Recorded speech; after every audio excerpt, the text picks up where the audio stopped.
ഉഷസ് എന്ന വിഷയത്തിൽ മഹാകവി ഉള്ളൂരിൻ്റെ പ്രഭാതഗാഥ എന്ന കവിതയാണ് ഞാനിവിടെ ചൊല്ലുന്നത്. ധൂമമലിനമാം അണ്ടകടാഹത്തെ ശ്യാമികമാറ്റിയുഷയാം ദേവി തേച്ചുമിനുക്കി തുടച്ചതിന്നഗ്നിയിൽ കാച്ചിയ തങ്കത്തിൻ കാന്തി ചേർപ്പൂ. കൂരിരുൾ കൂട്ടിൽ കുടുങ്ങിക്കിടന്നോരു കാരിരുമ്പുണ്ട തൻ കയ്യിലേന്തി പ്രത്യഗ്രകാഞ്ചന കന്തുകമാക്കുമീ പ്രത്യൂഷത്തിൻ രസവിദ്യ കൊള്ളാം. ദേവാലയങ്ങളിൽ പ്രാതസന്ധ്യാഗമമാവേദനം ചെയ്യൂ ശംഖുലികൾ. തൂമയിൽ തജ്ജയ്യ കാഹളമൂതുന്നു യാമിനീയാമികർ താമ്രചൂടർ.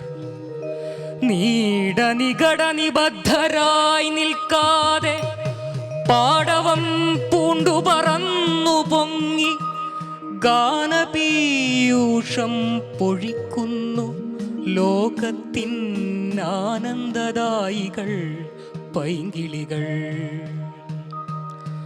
കുട്ടിപ്പവനൻ കുതുകിയായി ചാഞ്ചാടി തട്ടിയുണർത്തി തളർച്ച മാറ്റി കൺമിഴിച്ചാനന്ദിച്ചാർപ്പൂ വിടവികൾ മർമര ശബ്ദമനോഹരങ്ങൾ.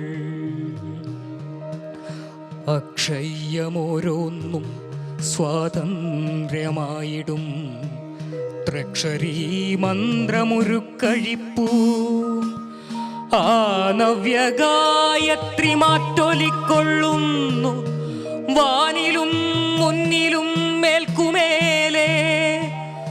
ഉത്ഥാനകാംക്ഷികൾക്കുത്സവമുത്സവം തത്താദൃശമാമി സന്മുഹൂർത്തം.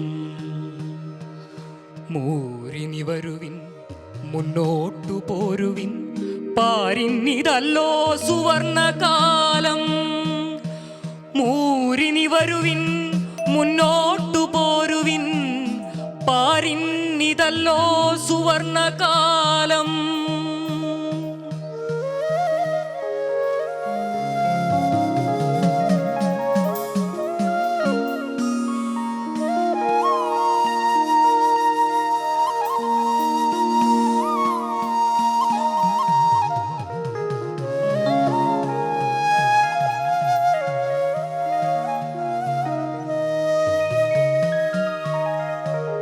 ഉച്ചസ്ഥനാകും ദ്യുമണിക്കും കീഴിലെ പശ്ചാൽ പ്രയാണമബദ്ധമായി വൈധുര്യമാർന്നു ജലരാശി തന്നുള്ളിൽ വേദസ്വരൂപൻ പതിക്കയായി. വൈരോചനമൂർത്തി കൂടിയുമയ്യോ വാരുണപാശത്തിൻ ബന്ധമേറ്റു. ഹന്ത വെളിവട്ടുലകിടമൊക്കെയും അന്ധതാമിശ്രമായി തീരുകയായി. ദോഷാഗമത്തിനാൽ പങ്കിലമാം പാരിൻ ഭാഷയും വേഷവും മാറുകയായി. മാലാമയക്കമായെങ്ങും ഇതെന്തൊരു കാലപ്പകർച്ചയോ തമ്പുരാനേ. സിന്ധുവിൽ പശ്ചിമതി കമഴ്ത്തിയിടിന പന്തം പൊലിഞ്ഞതിൽ എന്നേക്കും. ദുർവാര ദുഷ്കാലവാത്യയിൽ പെട്ടാലും നിർവാണമാർന്നീലാ ദിവ്യദീപം. കീറിയ പന്തെന്നോർത്തമ്പരം മർദ്ദിച്ചു ദൂരത്തെറിഞ്ഞൊരു സൂര്യബിംബം. ഏതു വിസാരവദനത്തിലൊക്കെയും ആതുരമായി ചെന്നു വീണതില്ല.